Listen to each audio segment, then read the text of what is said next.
Mangwanani akanaka vedare tinokugamuchirai zvekare kune chimwe chirongwa pano paZim Facebook Secrets and Confessions. Tadzoka zvekare nemamwe mamessages. Rekei tibva tapinda mumamessages edu atadzoka takakubatirai. Hanzi makadii zvenyu mukomanashi, inini ndiri mukadzi ane makore 26, not yet married, asi kuti zvakafamba so. Ndainge ndichienda kuchikoro kuGweru, ndipo pandakazodzoka ndokusvikowana mukomana wangu amitisa, but mukomana wangu uyu ainge amitisa best friend yangu. Izvi zvakaita kuti ndinge ndichiita godo kushamwari yangu pavanhu vose. Shuwa angandiita zvinhu zvakadai because musikana uyu, she was like my best friend, but iye akabva asarudza kuti ange achinditorera mukomana wangu.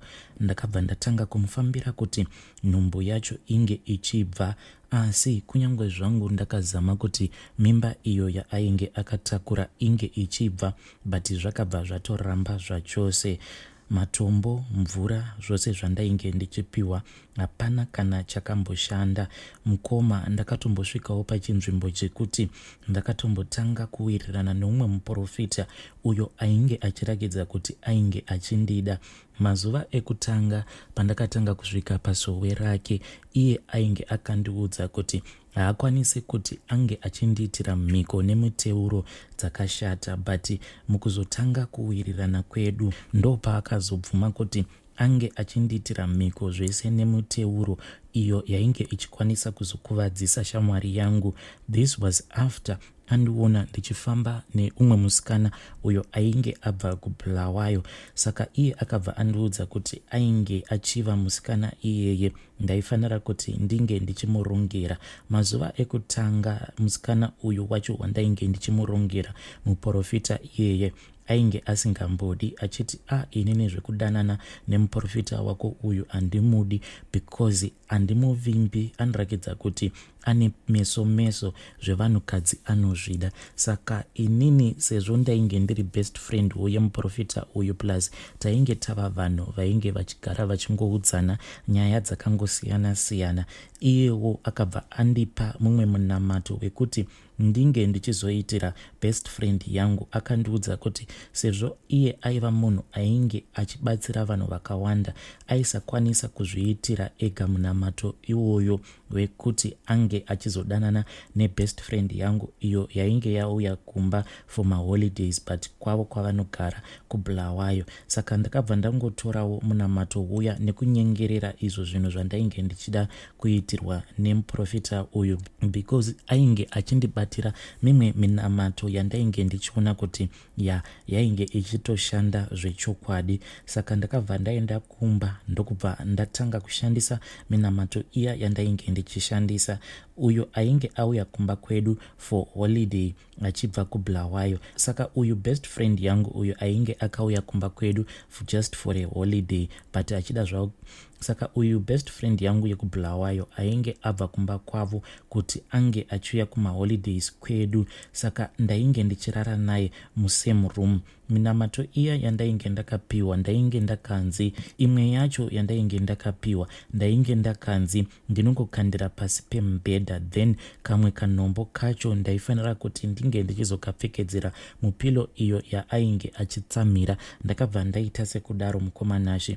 Kamwe kadombo ndakakakanda pasi pemubhedha, then kamwe kacho ndakabva ndatora pilo iyo yainge ichitsamirwa nefriend yangu ndokubva ndaisa kadombo ikako.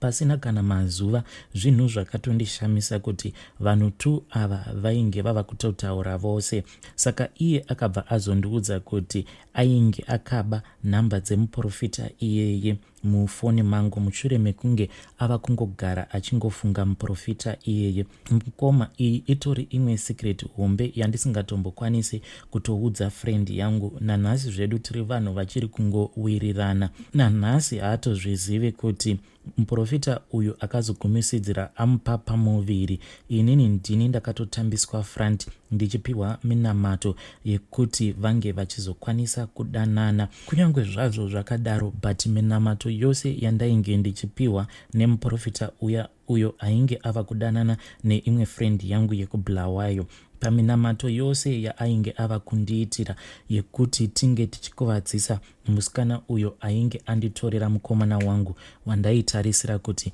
ndiye achazondiroora.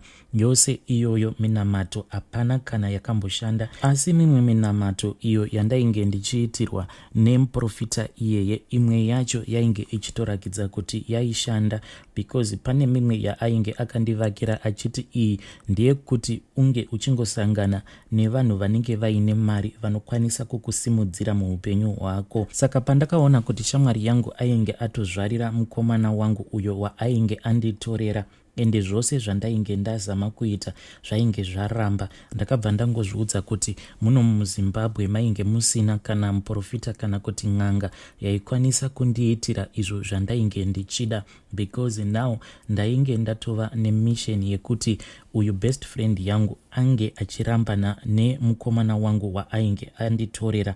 Ndainge ndichida mukomana wangu back. Ndakazama zvose mukoma. Ndaisarudza kuti ndinge ndichitora mari yangu yandaishandisa yetransport kuenda kubasa nditenge data kuti ndikwanise kupinda paFacebook. Ndaizototanga kutozongwavha ndiriko kubasa ikoko. Apa ndainge ndichinyepera vanhu kuti ndainge ndisina mari yetransport yekudzokera kumba. Saka pabasa pedu paiva neumwe murume uyo aiva nemotikari yake. Iyeye ndiye aiwanzo kunditakura, but ainge asinganditakuri mahara. Ainge akandiudza kuti tinge tichidanana hazviiti, because madhamu vangu munhu anogara achingorisecha, but pandinenge ndawanawo mukana inini newe tinofanira kuti tinge tichizosangana. Saka nemurume iyeye taingosanganawo pano nepapo, but zvainge zvisiri zviya zvetekiteki. Sometimes taikwanisa kungosangana kana ka1 after 2 months, because munhu aigara akaiswa pataiti nemukadzi wake. But chandainge ndichingomukipirawo pasaidi inhau yekuti ndiye aiwanzo kundibatsira nezvinhu zvakasiyana-siyana. Saka mukoma paFacebook ndaigara ndingori busy, hapana magroup andisina kupinda mukoma. Ndinoda kureurura kuti ndakatombosvika pakutosecha kuti human trafficking, how to contact vanhu vanoita zvehuman trafficking. Mukoma nashi, Mwari ngavandiregerere. Ende ndaiti ndikasangana nemagroups iwawo handizivi kuti ndakataura nemanigerians mangani. Vamwe vacho dzainge dziri mbavha, vamwe handizivi kuti zvavainge vachitaura zvainge zviri zvechokwadi here, because pane umwe wandakambotaura naye, iye ainge achiti anogona kuita zvemasacrifices. Panguva yacho ndakabva ndamuudza kuti ndainge ndisina mari yemasacrifices acho ainge achiti anokwanisa kundiitira, because akandiudza kuti panodiwa $5,000 iyo yandainge ndichifanira kuti ndinge ndichimutumidzira. Saka iye ainge akati kana wawana mari iyoyo ndichazokuzivisa kuti unonditumidzira sei mari iyoyo, but kwandiri mari iyoyo yainge yakawandisa $5,000. Hakuna kana kwandaikwanisa kuiwana, because pabasa pandainge ndichishanda ndainge ndichipiwa $130. Then ndaizopiwawo mari yetransport nemurungu uyo watainge tichishandira panguva yacho iyoyo. Saka ndakabva ndaona kuti $5,000 hakuna kana kwandaikwanisa kuiwana. Inini kana ndaiva munhu wekuti ndaitombotambura mukungwavha ndichitsvaka mari yedata, kokuzoti $5,000 ndaizoiwana kupi zvangu mukoma. Saka pane umwe musi wandakazongokaruka ndataura nemunhu uya ainge achiti iye anobva kuNigeria, anogona kuita stereki zvinhu izvi zvemasacrifices. Ndakabva ndamuudza kuti ko hazviiti here kuti ndinge ndichishandisa mwana. Panguva yacho iyoyo mwana uyu ainge ava ne4 months. Ende mapictures ake mukoma, pane munhu wandainge ndakakumbira kuti andidownloadere mapictures emwana iyeye uyo ainge ambori mukomana wangu. Saka mapictures acho ndainge ndiinawo kubva mapictures ebest friend yangu achiri nepamuviri. Ndainge ndakamadownloada ndikangomachengeta zvangu mugallery mangu. Then mwana uyu kubva zvaakazvarwa ndainge ndichingokumbirawo umwe ainge achiwirirana neuyo ainge ambori mukomana wangu kuti ange achidownloada mapictures ose aanenge achiisa pastatus.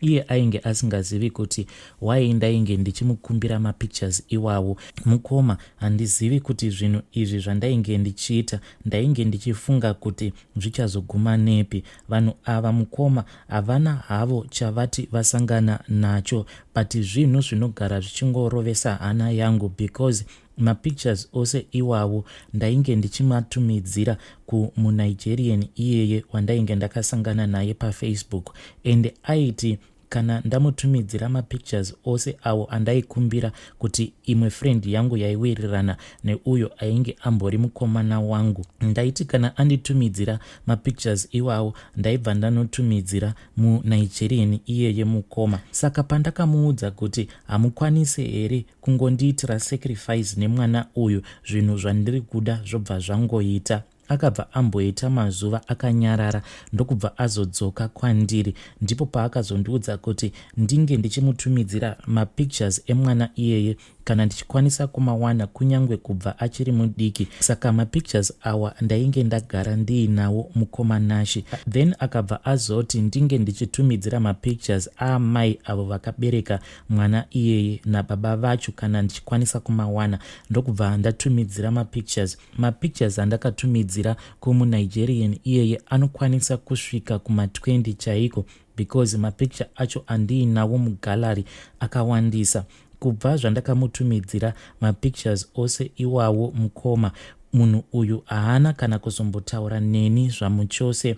Saka chinogara chichingondinetsa ndechekuti zvinoreva kuti munhu uyu kusazotaura neni kwaakaita yainge ingori mbavha here yainge ichida kundibira mari yose iyo yaainge andichaja achindiudza kuti process yacho inoda $5,000 kuti uyu mukadzi uyu ange achifa, then iwewe nemukomana wako mobva maroorana. Zvinhu zvinogara zvichingondirovesa nehana kuti let's hope kuti munhu uyu in the future haazosacrifice vanhu ava vatatu, because for now I have moved on zvangu neupenyu hwangu, but ingoriwo move on iya yekuti kana ndikatanga kuzvifunga kuti sure best friend yangu akanditorera mukomana wangu wandainge ndichida. Ende pandakanzwa nyaya iyoyo yekuti mukomana wangu ainge amitisa best friend yangu, kana kucollege kwandainge ndichienda ndakabva ndaramwa, because zvakabva zvandirwadza to an extent yekuti